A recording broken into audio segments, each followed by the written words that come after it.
RDC est une et indivisible. Et la population répondante, c'est qu'il faut tout arrêter pour faire face à cette situation. Et que nous ferons de cette terre richement bénie un réel havre de paix, de prospérité et de progrès social.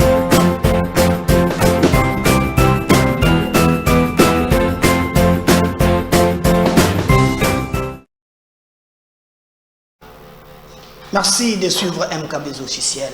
Merci na bande de nous partager le lien émission Nabiso. Merci na fidélité na confiance au PC MKBZ officiel pour être informé. Continuez toujours à partager nos émissions, à liker, à commenter. Biso plutôt que l'embâter qu'on servir bien dans des conditions acceptables. Merci na bande de nous sur Bozolanda biso ebele na Lubumbashi. Bayebisingai vraiment na Lubumbashi quelque chose. Yamabe ezoleka, insécurité ezali makasi. Je crois n'arrière na rivière Lubumbashi, selon les informations ma possession.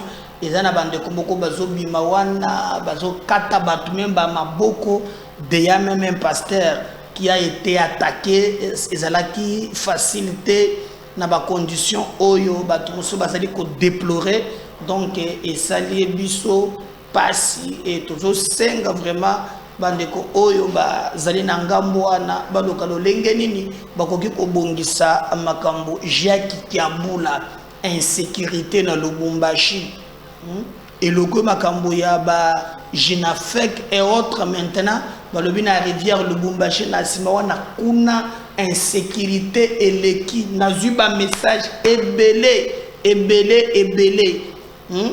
tokobeta de solo wana mokolo na bino ngai na bino na mokolo lelo mais aussi tokobeta li solo bande kona ngai Safu Daniel place azali abimi na ebisaki bino ke bangi ete tokaka moto bangi tetukiye ayelobi na parlement parce que ça na commission moko etiamaki en place soki bolandaki vidéo moko tochela kibino awa il y avait un député national oyo a souhaité ki batia commission moko en place armée et se prononcer raison pour laquelle bakangaki Salomo Kalonda idi obabenge ki escadela oyo bato mingi bako tombokela mingi ponaye en tout cas armée et kangi Salomo donc ndenge zaboye to ozali ko bokoyeba pourquoi bakangi Salomo et Kalonda. Alors toko beta masolo mokolo lelo bande konangai na nyonso oyo bo komona sur place mais au moins to banda quelques infos du jour oyo to bombeli bino mokolo ya alelo otozo benga les actualités du jour. Toko ubanda na ya liboso esengeli boyeba ki la fondation Denise Nyakero Tshisekedi est venue en aide aux sinistrés des inondations du 4 mai dans les territoires des Calais au Sud et Kivu. Un premier don de 3,3 tonnes de médicaments et vivres était octroyé le 15 mai 2023 à la zone de santé des Calais et une ration d'un mois a été accordée aux malades. Le 29 mai 2023, la fondation a effrété un bateau transportant plus de 52 tonnes de vivres et non-vivres à Nyakubi et à Bouchouchou.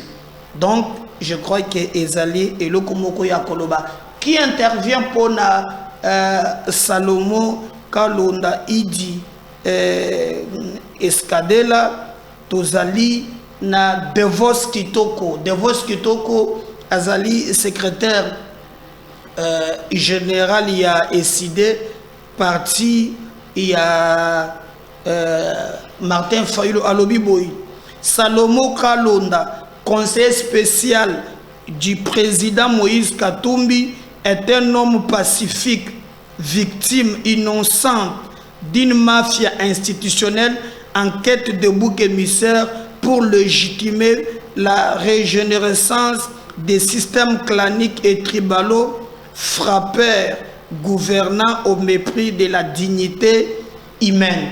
Yemoko Azali Kassayen, oh, de vos kitoko, quand il parle que la note. D'abord, je vais mettre fin à la bêtise one. Je vais mettre fin à la bêtise one.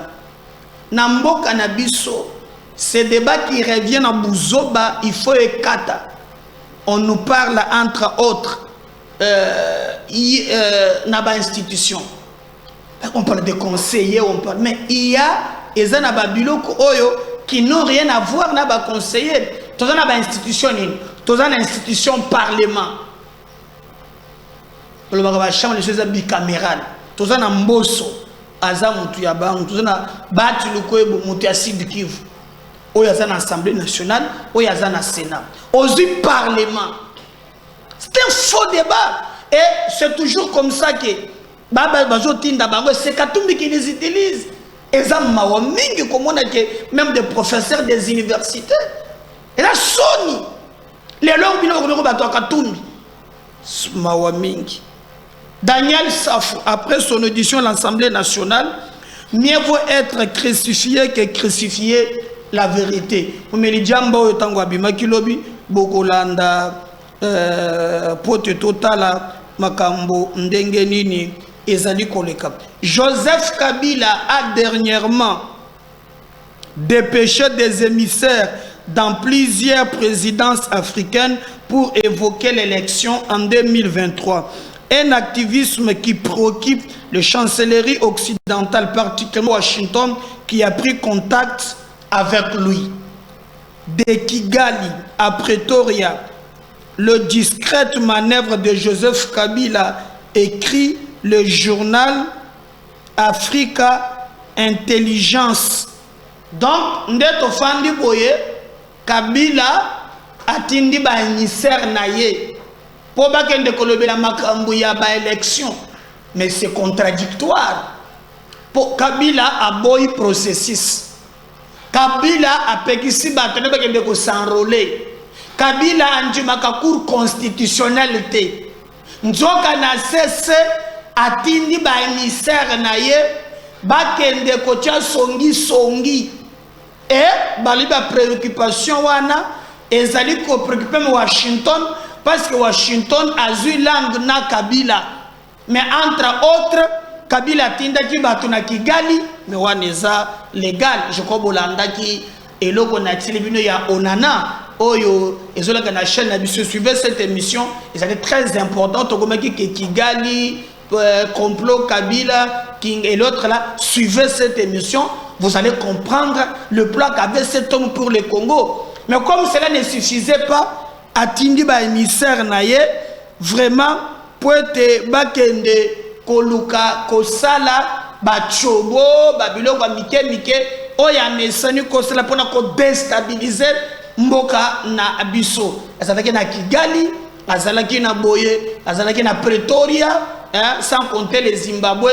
N'oubliez pas qu'à partir de Pretoria, na Kigali, balobaka d'ailleurs que John Numbi ayaka wana balongo Afrique du Sud, Keiti na Zimbabwe.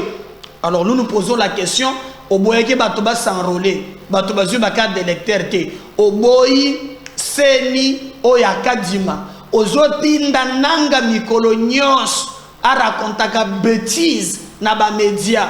Comme cela ne suffit pas, les lois moko bimisi polele otindi ba émissaire et ezali kokamwisa vraiment batu ezali likambo ya kokamwa. Alors tokozongela vraiment na profondeur ya ba info wana. Les faits étant complètement sensibles, le renseignement militaire décide de proroger la durée de détention de Salomo Kalenda Idi Skadela. Donc, malgré le bruit au bozoyo kaka, batubazoga, nam na kotite na kozonge le dossier, il y a Salomo en profondeur na deuxième émission. Ne ratez pas deuxième émission. Kuna na koya na ba pièce moko na yibisuyo et que la grave.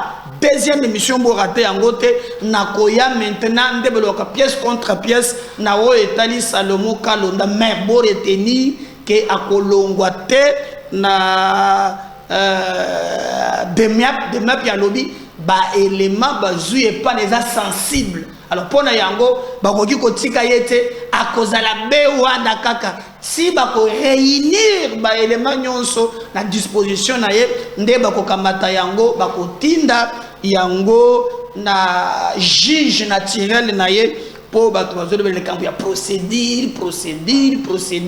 D'ailleurs je viens de développer tout de suite élément wana na makambo ya safu mais bobo ça ne peut être que lobby en tout cas ville ezala qui paralysé na Kinshasa awa batu ya moto ba taximen en tout cas ba yiba ko bula te tracasserie et les cas qui moi mingi et na mituna ka toujours mutuna c'est que la ville de Kinshasa basala kana mbongo oyo bazwaka en tout cas na mbongo wana. Il y a un ministre provincial de transport comme monsieur Mbokoso qui s'arrange ya kozwa mbongo o babenga kango escroquerie d'état ako escroquango na moyi bandeko na ngai bazofuta mbongo moko azwaka chaque jour soki taxe bimi na nzela bakopesa moi nini papier moko boy afutaka 2000 bakoyebisanga ke pas moins de $100,000 par jour okozo sans compter ya ba moto en contrepartie bakeke mbongo wana ekotonga parking okotambola Kinshasa mu parking ezate nanu na mona mboka te kaka peuple muntu azana ba devoir l'état ya azana ngote. Je l'ai suivi un jour azolo bao mbongo ango azwaki yango po etakende ko sala soki makamboni, ça nous touche et ça fait très mal. Donc pour nous nous pensons que ba taximan ba tambola kité lobby qui chazala qui paralysé toyoka ke ba ministre national de transport a lobby ke ba longolano batu ya mikanda parce que Makambo Nyonso est très bien. Avant de développer, pour retenir aussi que non, le député national adopte le projet de loi sur la répartition des sièges. Débat est allé sous-sauter. Donc, Oyazo Zela, Aya, Aloba, Lobaka, Lobaka. Donc, Basali, pour retenir que le loco, ils ont sur le débat traité, député, lever option, il y a Kondima, topé, il y a valider loi sur la répartition de sièges. Alors, ceux qui yo dans l'opposition à Italie yomoko. Comme vous le savez, tout développé étape par étape. Daniel Saf Bouchimouni, le Piopio était tout qui est Abatamaki, mais Yindelié. Parce que ensemble, balobaki, il faut sanctionner.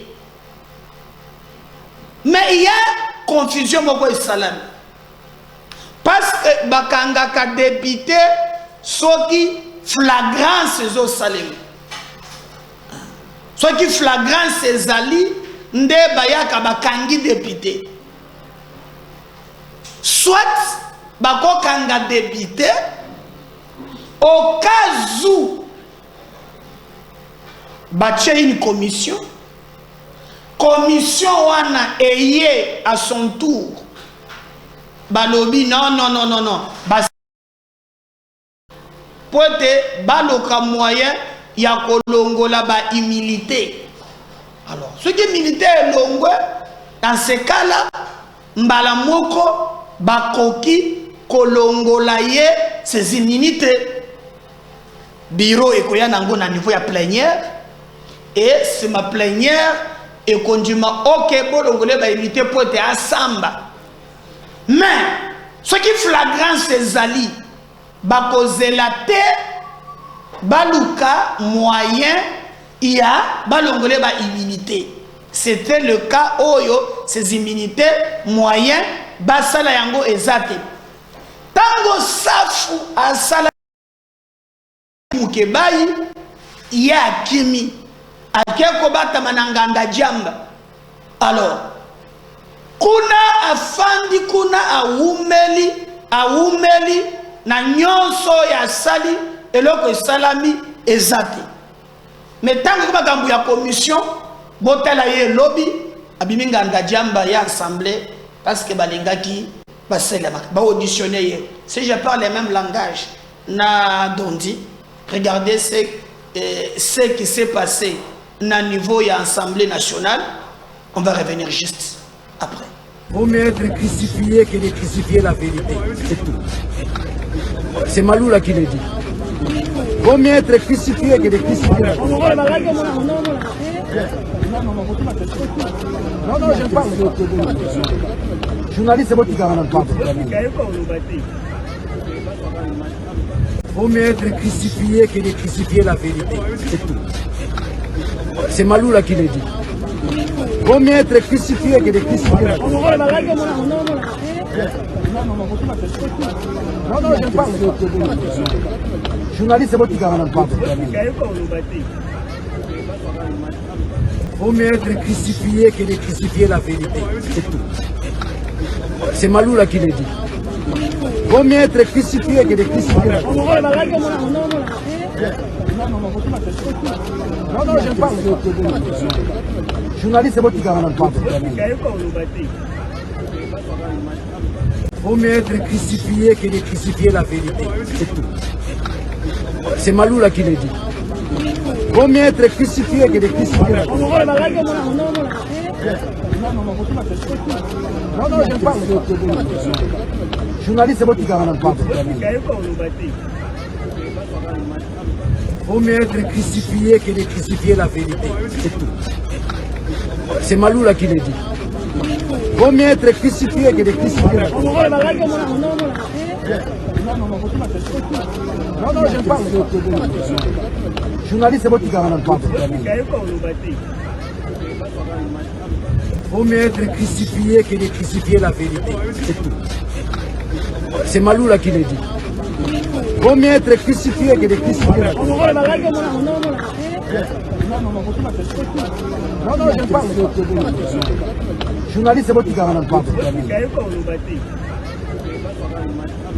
Vaut mieux être crucifié que de crucifier la vérité. C'est tout. C'est Maloula qui le dit. Vaut mieux être crucifié que de crucifier la vérité. Non, non, je parle. Journaliste, c'est moi qui garde pas. Vaut mieux être crucifié que de crucifier la vérité. C'est tout. C'est Maloula qui le dit. Vaut mieux être crucifié que de crucifier la vérité. Non, non, je parle. Journaliste, c'est moi qui garde pas. Vaut mieux être crucifié que de crucifier la vérité. C'est tout. C'est Maloula qui le dit. Vaut mieux être crucifié que de crucifier la vérité. Voilà. J'espère que Bandeko Nangai wana bolandi safu. Alors, dans les problèmes wana et comme si ko dossier. Donc, et sengeli aya à répondre liboso ya ba député. Ndebo moni abimi alobi na maloba na ye malamu po na ye. Ba crucifier ye ka crucifier vérité. Omoni mutu bokwa bisanga boy e na komi konjima ngolelo ke quit so meli masanga so meli diamba yango ezalaka vérité ezalaka tia motema yo zokanisa kozo raisonner nzoko zoloba déjà yamba leke no so lingyoka ba vérité so mutu amelaka diamba bendele ata 3 lo pipio ou bien tele bouteille et puis l'expérimentango donc na ça quit mutu akanisaka ke azo kanisa na motema nzoka yango anezobima libanda. Alors yeshaka zulu kinkunza ga kikunza tozozela maintenant aya kotala et là nous demandons pour bayebisinga deux fois bazalaka na ba relation moko un peu très liée na mboso. Alors biso tokanisi ke makambo melibango a lobby ezali na place na yangote. D'ailleurs j'ai suivi un député oya senga ki makambo ya commission a lobby azo mérité te abenga ye collègue alobi ata mukete azo mérité babenga ye collègue parce que un député national na maloba na ye eza otozo benga honorabilité il faut être honorable. Maintenant qu'est-ce qui va se passer? Nakaya safu sous examen, il faut que le juriste va interpréter les biso notion ya flagrance. Parce que la flagrance, et le ngi koloba ke oyo eza na kati ya kosalem, donc sur le champ, ou bien oyo et salami na temps voisin. Lorsqu'on parle de temps voisin, et cause à la jour moko après, et salami, ou peut mikolomi balé. C'est comme ça que notion flagrance est allée au salim. Maintenant, naka oy, muto salima comme flagrance à kimi. Donc, il se pose un problème, la notion flagrance. Maintenant, abimi. Awa maintenant abimi. Nini ekoleka. Ce que tozongi na procédure, ndenge batie commission en place. Commission et qu'entendre hier, bazolo bela makambu ya sanction. Alors, sanction wana et koki kozala pona hier. Bakoki pe kosenga pose la poursuivable à cause que ma notion wana ya flagrance les opères sa mobulu. Il faut que les gens expliquent biso. Alors, na moment wana bakondima parce que là pour le poursuivre et singel maintenant balobole ses immunités. Alors si ba immunité na ye longwe maintenant bakotinda ye na cour de cassation sika juge naturel na ye azali. Et là en ce moment là toko yeba nini ekoki koloba. Je me souviens même que contrairement na ba député Moussous moko ya silikaki alobaki sengeli ba sanctionner ye. Bon, sanction wana e cause à niveau ni ba ko kate ba emolima ba ko invalider ye ba ko bimisa ye ezali vraiment grave.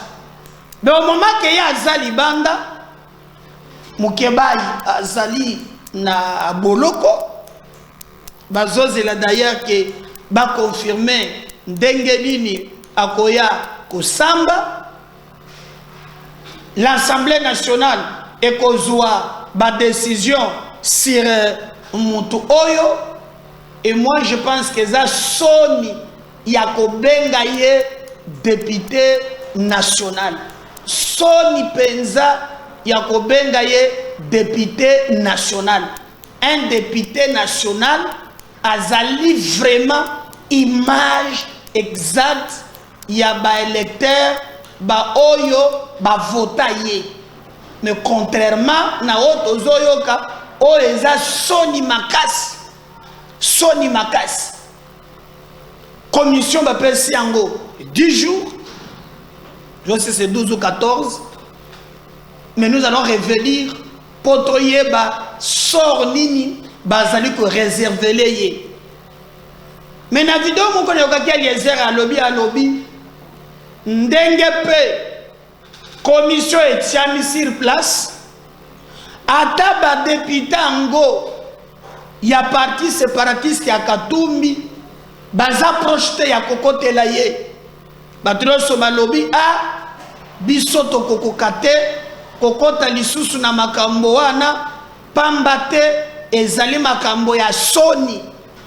Donc lelo momelibangi azomikuta ye moko sanction ekozela ndenge nini bandeko na ngai en tout cas ngana yebite mais vous allez voir nini koleka na sima.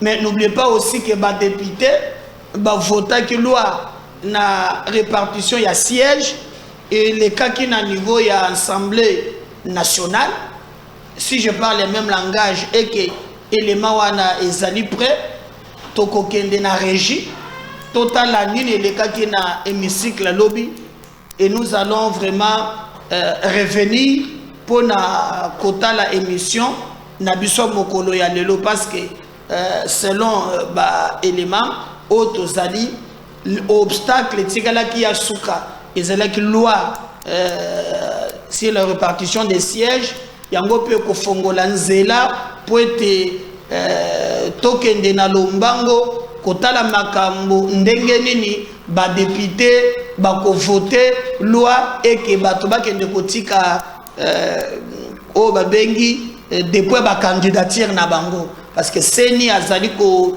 faire traîner bisoté pour la CENI, rien ne peut alors stopper et là où il y a bah, élection. Donc pour la CENI, tout droit na élection, donc la traîne. Si cet élément traîne, on peut nous donner même l'élément à Patrick Mouyaya, porte-parole du gouvernement, qui nous explique Ndengenini, Bakangela qui Salomo Kalonda Idiskadela, et nous allons revenir pour continuer la émission na biso. Je l'ai disais il y a quelques jours d'ailleurs sur le plateau de France 24 que les services de renseignement communiqueront à propos. Je pense qu'ils ont fait la communication. Il y a une procédure qui suivra. Je ne suis pas magistrat, j'en ai un à ma droite. Je crois qu'il faut laisser les enquêtes suivre leur cours et aller donner du résultat. Par contre, si je peux me permettre un commentaire sans aller dans le fond de ce qui a été dit, vous avez vu qu'au cours de ma prestation sur France 24, j'avais clairement relevé le fait que l'un des candidats de 4 d'ensemble n'avait pas clairement cité le Rwanda depuis les débuts de cette crise. On m'a traité des menteurs, il y a eu tous les noms et toutes les critiques. Heureusement que j'ai un ange gardien qui me protège. Mais cela dit, il a été défendu par l'armée numérique du Rwanda. Ils ne se sont pas cachés à renfort des trolls. Je ne voudrais pas leur faire leur publicité en citant les noms. Ceux qui sont sur les réseaux sociaux le savent et ça paraît bien suspect.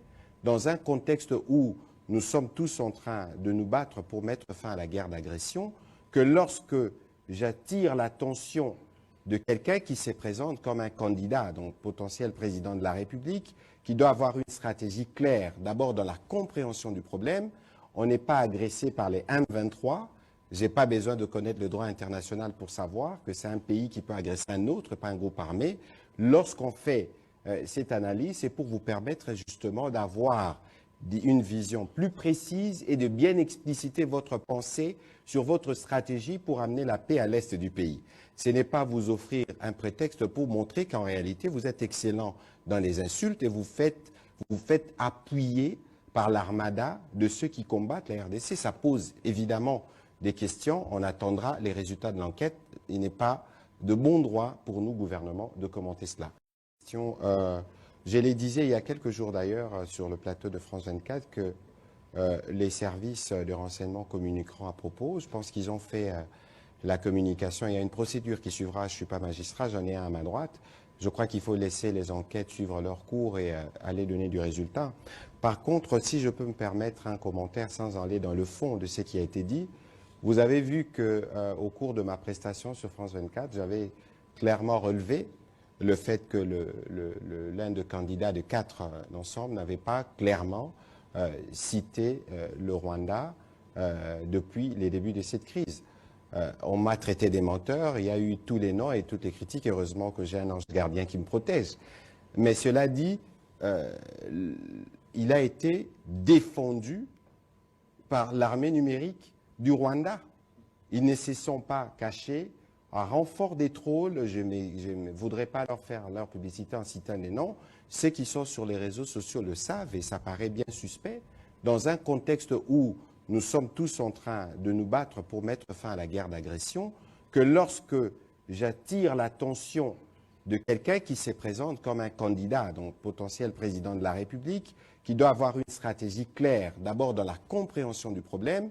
On n'est pas agressé par les M23. Je n'ai pas besoin de connaître le droit international pour savoir que c'est un pays qui peut agresser un autre, pas un groupe armé. Lorsqu'on fait cette analyse, c'est pour vous permettre justement d'avoir une vision plus précise et de bien expliciter votre pensée sur votre stratégie pour amener la paix à l'est du pays. Ce n'est pas vous offrir un prétexte pour montrer qu'en réalité, vous êtes excellent dans les insultes et vous faites appuyer par l'armada de ceux qui combattent la RDC. Ça pose évidemment des questions. On attendra les résultats de l'enquête. Il n'est pas de bon droit pour nous, gouvernement, de commenter cela. Je l'ai disais il y a quelques jours d'ailleurs sur le plateau de France 24 que les services de renseignement communiqueront à propos. Je pense qu'ils ont fait la communication. Il y a une procédure qui suivra. Je ne suis pas magistrat, j'en ai un à ma droite. Je crois qu'il faut laisser les enquêtes suivre leur cours et aller donner du résultat. Par contre, si je peux me permettre un commentaire sans aller dans le fond de ce qui a été dit, vous avez vu qu'au cours de ma prestation sur France 24, j'avais clairement relevé le fait que l'un des candidats de 4 d'ensemble n'avait pas clairement cité le Rwanda depuis les débuts de cette crise. On m'a traité des menteurs, il y a eu tous les noms et toutes les critiques. Heureusement que j'ai un ange gardien qui me protège. Mais cela dit, il a été défendu par l'armée numérique du Rwanda. Ils ne se sont pas cachés. À renfort des trolls, je ne voudrais pas leur faire leur publicité en citant les noms. Ceux qui sont sur les réseaux sociaux le savent et ça paraît bien suspect. Dans un contexte où nous sommes tous en train de nous battre pour mettre fin à la guerre d'agression, que lorsque j'attire l'attention de quelqu'un qui se présente comme un candidat, donc potentiel président de la République, qui doit avoir une stratégie claire, d'abord dans la compréhension du problème. Voilà. J'espère que wana nabina kozonga na détail, mais wana ministre Mouyaya a meki quand même ko expliquer nini zolega na parti à Katumbi. Je pense que so landi Patrick Mouyaya, olandi pe Eliezer Ntambwe. On dirait nalobaki likambo yo bato bayeba ba comprendre kingate ba musuba lobaki n'importe quoi. Mais au jour d'aujourd'hui, Eliezer azali député y a ensemble. Azali na regroupement MK. Kutu eza cause Eliezer que Cheribe Okende aye kozwa place. Parce que ceux qui Okende a Djembelaki, c'est parce qu'Eliezer a fait le plein de voix. Alors, maintenant Eliezer a lobby tango bazalaki na parti wana ya Katumbi ba révélation esali. Boyoka. On va revenir juste après. Lelo pesa Moïse Katumbi mo Congo, ba relation ya binom balezandeni. Te na ebite soki na pesa ya mu Congo, si on a pesa na ni tolo. Na ebite parce que je ne comprends pas. Comprendre na ko pesa mo Congo c'est que obima na parti na ye okenda na yo. Eloko ni sala ki obima, otika Moïse Katumbi. Eloko sala ki ke na bima d'abord eza que na estima ki que ba valeur otozali ko prôner. Ezali sous ndenge mon côté. Moi j'ai entendu un haut cadre. Il y a parti wana azolo bake. Baluba balia kambwa. Donc tobandi ko sala babiloko ya discrimination. Yango na uti ko loba na yo awa. Si tout tangu bino bozana ambition à cause de la présidente de la République. Na ba balia kambwa. Na ba balia kanyoka. Na ba balia kwanga na loso. Bango nyonso ba électeur na yoti. Mais le débat est long, le débat d'idées, qu'est-ce qu'on veut faire pour le pays. Mais et comme il y a bao balia kaloso, bao balia kambwa, bao balia kaliba. Il y a beaucoup de choses qui se font. De deux. Ah ouais, parce que yo tuninga makambu ya Mukebai quand même nazongela yango. Je vais donner l'exemple de Mike. Mike Mukebai est en train de souffrir. Azotika ka moi si na yena bana na yi.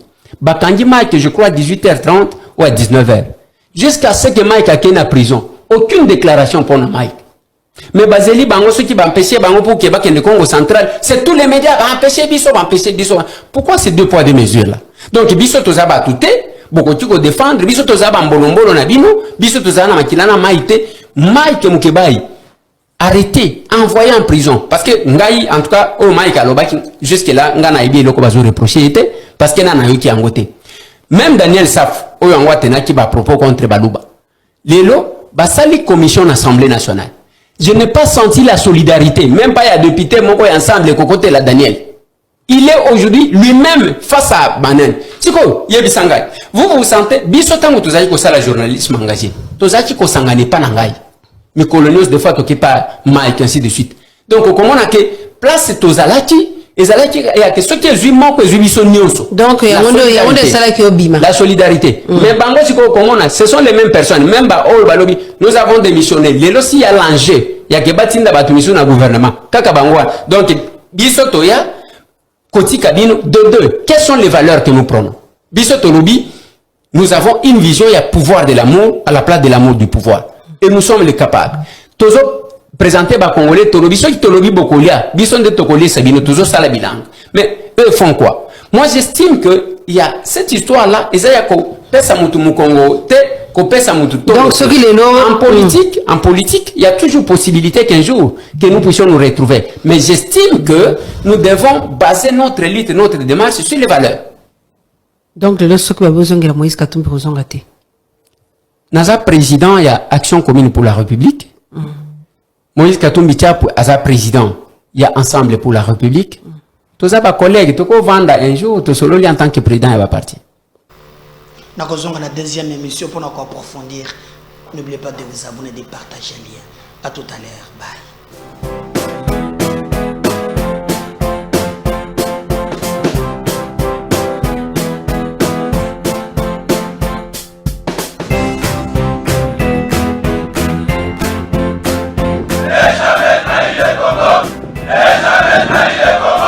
La RDC est une et indivisible. Et la population répondante, c'est qu'il faut tout arrêter pour faire face à cette situation.